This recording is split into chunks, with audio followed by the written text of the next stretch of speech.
Malam ini saya kembali semula ke PPCK menuju ke Scarlet Rooftop. Dengar kata tempatnya dah upgraded. Last minute lupa beli bunga? Jangan risau, sini ada.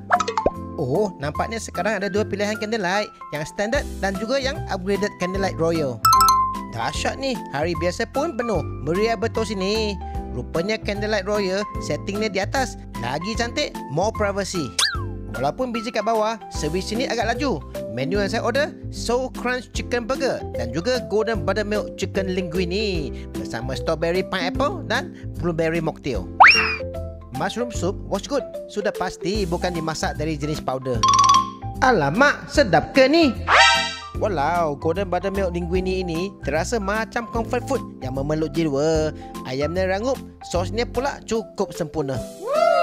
Alamak, burger ni besar sampai saya kena adjust rahang. Ayamnya crispy tapi masih juicy di dalam. Ditambah dengan sosnya yang pedas-pedas manis. Itu yang buat lagi sedap.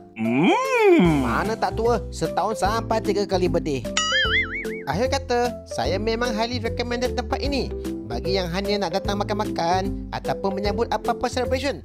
Vibe dan pemandangan sini memang cantik. Makanan sedap dan harga berpatutan.